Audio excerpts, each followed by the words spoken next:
Hi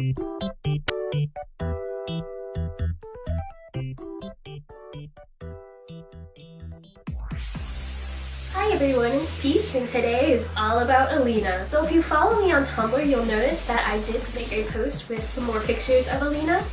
Me and my significant other went to the Metro Parks area and I was so excited that I took her in my little purse for some pictures. So if you have any interest in photography, definitely check out my Tumblr because I have some really cute shots of her. Alina is a character that is a little bit different from the other characters because I don't really see her as a role-playing character like I do the other dolls. My other dolls, I either plan to use them in a roleplay or I do use them in a roleplay. But with Alina, it's a little bit different. Alina is my interpretation of a child, and I kind of treat her like such. I dress her like a child. I don't think of her as like a child like, oh my god, this is my baby. I portray her as a child that I saw myself when I was younger.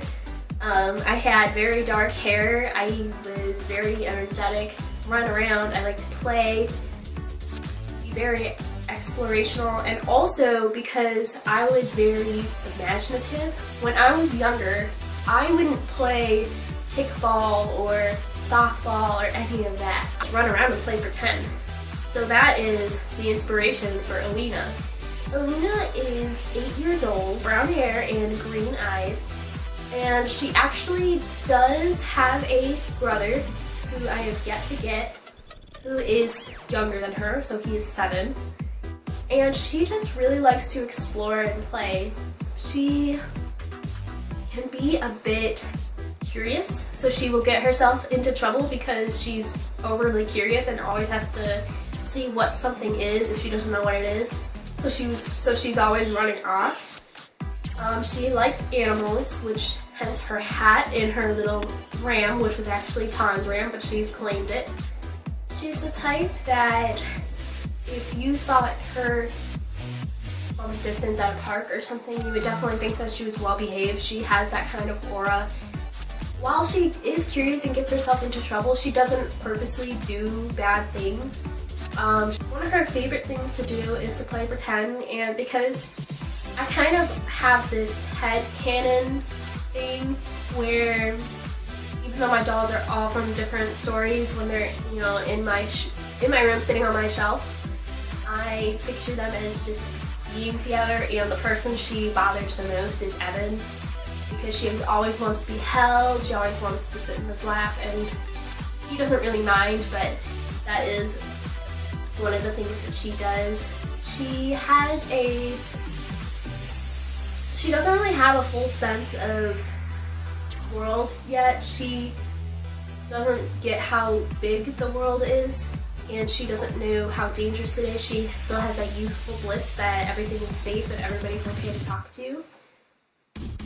She doesn't really have any fears outside the normal fears, so she doesn't like yelling or fighting.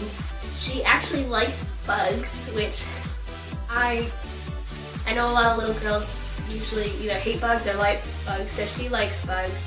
And she also finds herself more interested to play in the morning than any other time of the day. She likes to go when the sun is just rising and she can see her shadow laying out long stretched, and she just enjoys the morning dew. She really is a joyful soul.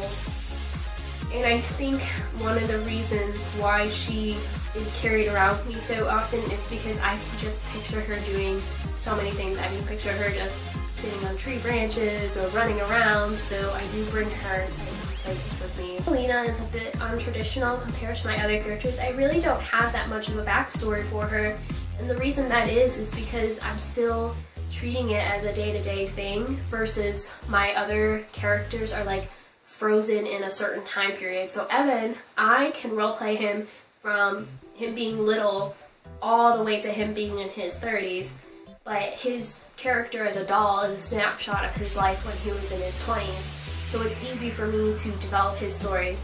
With Alina, for me it's like she just turned 8, so I'm still developing who she is as a day-to-day thing. And sometimes I just come up with ideas on the fly. You know, I decided she liked insects when I took her out to the park. Another reason why she likes exploring and traveling so much is probably linked to the fact that I take her a lot of places with me. Because she's so small and I can fit her in my bag, it makes it a lot easier for me to take her places compared to my other dolls. With Tan, she has so many, you know, little and loose parts. I'm scared that she would get broken, and Addin is just too big for me to take around very often.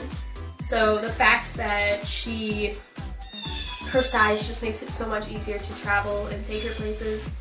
So I think that's another reason why she enjoys traveling so much, and that's probably where it stemmed from. Other than that, there really isn't that much left about Alina. I am planning on getting her brother soon, and he will also be tan. I don't really have any for sure, you know, in stone characteristics about her family besides her brother. I kind of see myself as the parent, even though that's not true. You know, I don't see her as a baby, but I'm sort of the parent at the moment. But I do think that she would have both a mom and a dad if I eventually did get dolls as her parents. And her brother is less adventurous than her. He's more of the guy who's like, no, we shouldn't do this, that's not smart. So he has a more sense of world than she does. So I kind of like the idea that they're going to be contrasting one another in a way. But that's all I have for Alina, and that currently completes all the dolls that I own giving their little stories. But with Yuta soon coming home and on the way, there will be more to add to this, so I'm very happy. And if you're interested in any of the other stories, you can check the Dolls and Their Stories playlist, or you could go to the BJD Addicts prompt, and I have them linked at the end of that video. So thanks, continue being adventurous, guys.